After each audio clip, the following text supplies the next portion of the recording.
తెనాలి పట్టణాన్ని పరిశుభ్రంగా ఉంచే విషయంలో ప్రజలందరూ సహకరించాలని మున్సిపల్ చైర్పర్సన్ తాడిబోయిన రాధిక కోరారు. ప్రత్యేక పారిశుద్ధ్య కార్యక్రమాల్లో భాగంగా గురువారం పట్టణంలోని 16వ వార్డులో పర్యటించారు.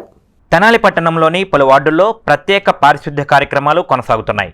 రోజువారీ వార్డుల పర్యటనలో భాగంగా గురువారం ఉదయం మున్సిపల్ చైర్పర్సన్ తాడిబోయిన రాధిక పట్టణంలోని 16వ వార్డులో పర్యటించారు.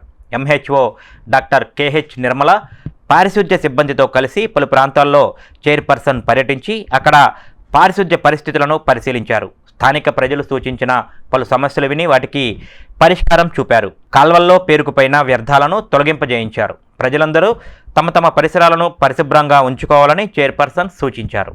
ముందుగా అందరికీ నమస్కారం. ఈరోజు నా 16వ వార్డు రావటం జరిగింది. ఈ శానిటేషన్ మీద వచ్చి ఒక డ్రైనేజ్ సంస్థను కల్వర్ట్ దగ్గర ఈ కవర్లు కానీ బాటిల్స్ ఇలాంటి వ్యర్థాలన్నీ అడ్డంగా ఉంటానా అక్కడ కల్వర్ట్ దగ్గర ఆగిపోవటం జరుగుతుంది.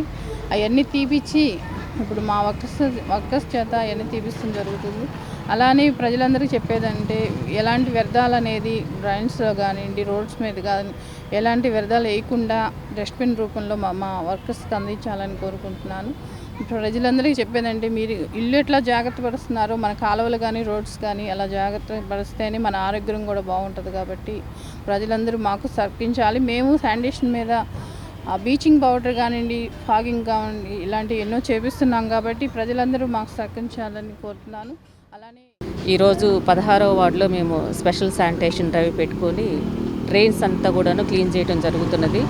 ఇళ్ళ మధ్యలో ఉన్న చిన్న చిన్న కాలువల్లో కూడాను చాలామంది అన్నం పొట్లాలు కానీ చిప్స్ ప్యాకెట్స్ కానీ ఇవన్నీ వేస్తున్నారు. ఆ ఇళ్ళ ముందు మెట్ల కిందనే బ్లాక్ అవుతుంది. కాబట్టి పట్టణ ప్రజలకి మేము చేసే రిక్వెస్ట్ ఏంటంటే దయచేసి ఎలాంటి చెత్త కూడాను మీ ఇంటి ముందు కాలువలో వేయద్దు. మనకి డోర్ కలెక్షన్కి వచ్చినప్పుడు డస్ట్బిన్లోనే ఇవ్వండి. దానివల్ల మా వర్కర్స్ కూడాను ఈ డ్రైన్స్ క్లీన్ చేయటం చాలా ఈజీగా ఉంటుంది. మీ ఇంటి ముందు డ్రైన్లు ఆగి స్టాగ్నేట్ కాకుండా ఫ్రీగా ఫ్లో అవుతుంది. దానివల్ల దోమలు కూడాను బ్రీడ్ అవ్వవు. మీ ఇళ్ళ ముందు దోమలు కూడా తగ్గుతాయి. కాబట్టి అందరూ కూడాను దయచేసి మున్సిపల్ సిబ్బందికి